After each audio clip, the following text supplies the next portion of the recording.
yang bernama Ki Hajar dan Nyai Selakanta yang dikenal murah hati dan suka menolong.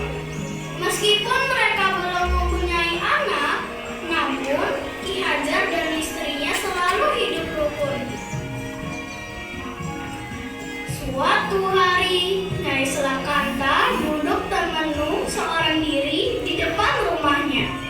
Tak lama kemudian, Ki Hajar datang menghampiri dan duduk di sampingnya.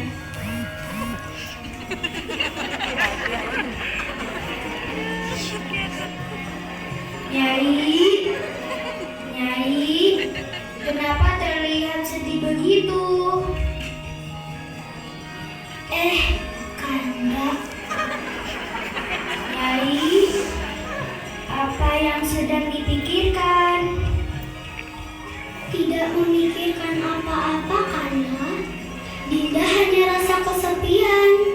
Apalagi jika Kanda sedang pergi. Dinda ingin sekali mempunyai anak. Dinda ingin merawat dan membesarkannya dengan penuh kasih sayang. Sudahlah Dinda, barangkali belum waktunya Tuhan memberi kita anak. Marilah terus berdoa kepadanya. Iya, Kanda. Baiklah Dinda, izinkan Kanda pergi bertapa untuk memohon kepada Yang Maha Kuasa. Kiranya kita diberikan seorang anak. Nyai Selakanta pun merelakan suaminya pergi untuk bertapa, meskipun hatinya amat berat untuk berpisah. Lalu berangkatlah Ki Hajar ke lereng Gunung Telomoyo.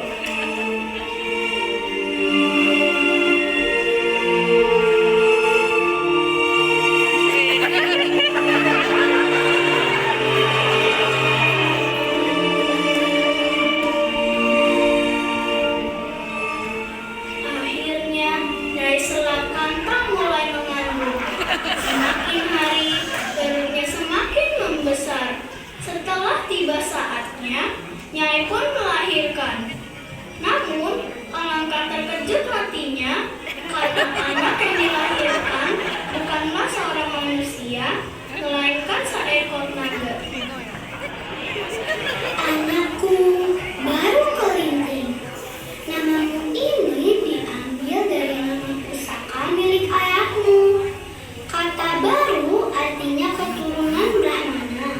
Dan kata kelinting berarti lonceng.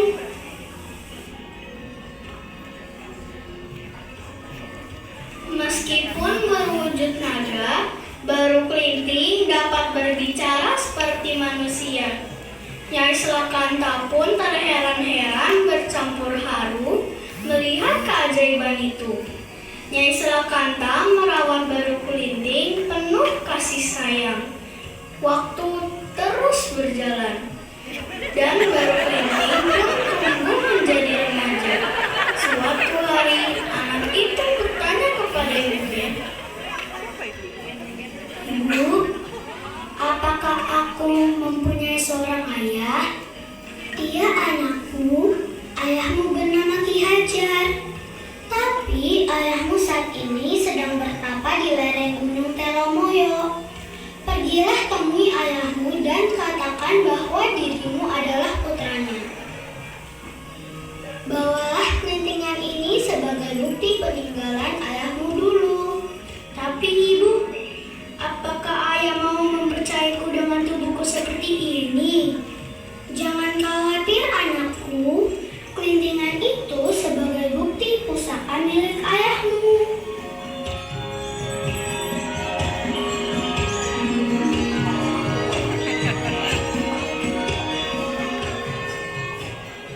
Setelah memohon restu dan menerima pusaka dari ibunya, baru kelinting berangkat menuju lereng Gunung Telomoyo.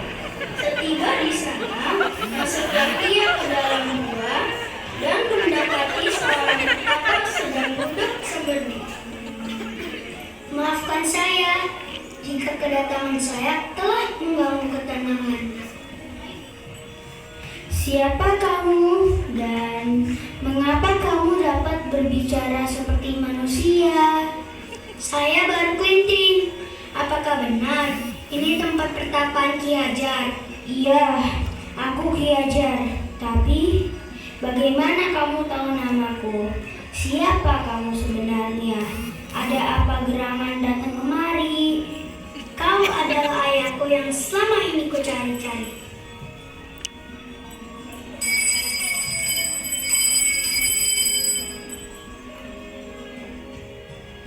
Baiklah, aku percaya.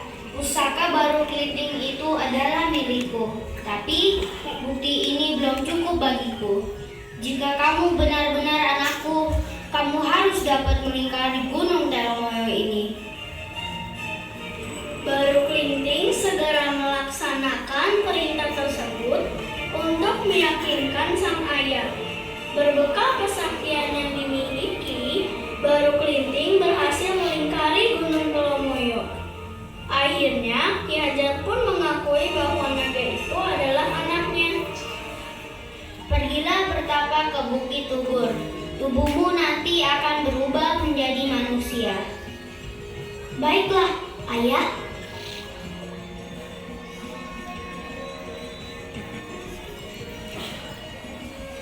Sementara itu, di sebuah desa yang makmur bernama Patok, yang penduduk desanya sangat angkuh, hendak mengadakan pesta sedekah bumi setelah panen berhasil. Untuk itulah, para warga beramai-ramai berburu binatang di Bukit Tugur. Sudah hampir seharian mereka berburu, namun belum satu pun binatang yang tertangkap. Ketika hendak kembali ke desa, tiba-tiba mereka melihat seekor naga sedang bertapa. Naga ini tak lain adalah Baru Klinting. Mereka pun menangkap dan memotong-motong daging naga itu, lalu membawanya pulang untuk dijadikan hidangan dalam pesta.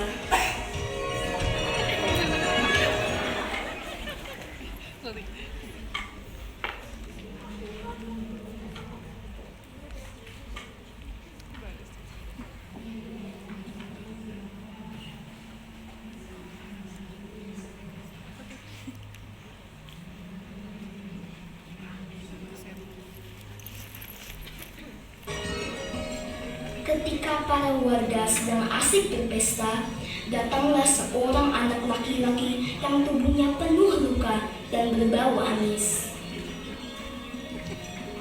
Hai pengemis kotor, cepat pergi dari sini! Tubuhmu bau amis sekali! Sana, pergi jauh-jauh! Pergi! Hei anak busa, cepat pergi dari sini! Kalau kamu tak mau dipukul! Baiklah, aku akan pergi dari sini.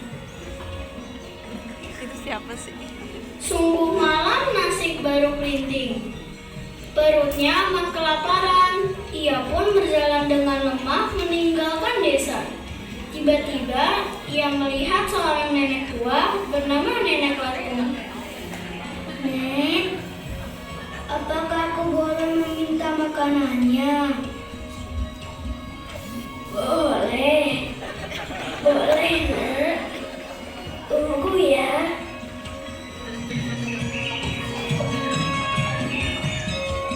Silahkan dimakan, Nak. Terima kasih, Nek. Ternyata masih ada warga yang baik hati di desa ini. Semua warga di sini memiliki sifat angkuh. Mereka pun tidak mengundang nenek ke pesta karena jijik melihat nenek. Benar, Nek. Semua orang menolak kehadiranku di pesta itu. Mereka jijik melihat tubuhku. Padahal perutku lapar sekali. Nama kamu siapa, Nak? Namaku Baru Klinting, Nek. Sekarang warga desa harus diberi pelajaran. Nanti saat nenek mendengar suara gemuruh, nenek siapkan musuhnya. Aku pamit dulu. Iya, Nak.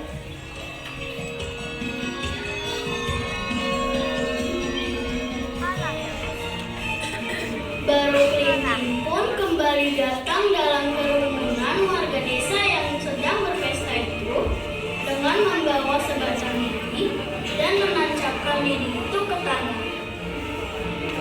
Hei anak busuk, kenapa kau kembali lagi ke sini? Rupanya mau dipukul nih anak. Baiklah, aku akan pergi dari desa ini. Namun, jika kalian merasa hebat, cabutlah lidi yang kutancapkan ini. Bocah gamblong, sini aku yang akan mencabutnya. Wah, lidi ini sangat berat untuk dicabut. Sini, biarkan aku yang mencabutnya. Semua warga desa mencoba untuk mencabutnya, tapi tak ada yang bisa mencabut lidi tersebut. Ah, kalian semua payah, mencabut lidi saja tidak bisa.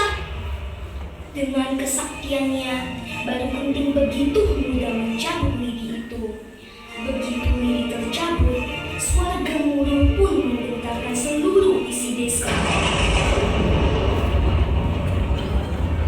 Beberapa saat kemudian, air menyumput keluar dari bekas tancapan lidi itu. Semakin lama semburan air semakin deras, sehingga terjadilah banjir besar.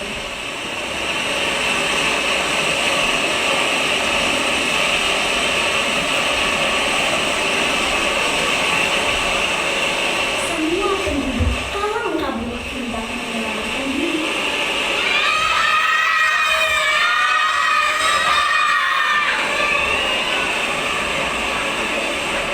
Namun, usaha mereka sudah terlambat karena banjir telah menenggelamkan mereka. Warga desa pun tewas semuanya, kecuali nenek tua yang baik hati itu, karena sang nenek menggunakan Yosua sebagai penghalang.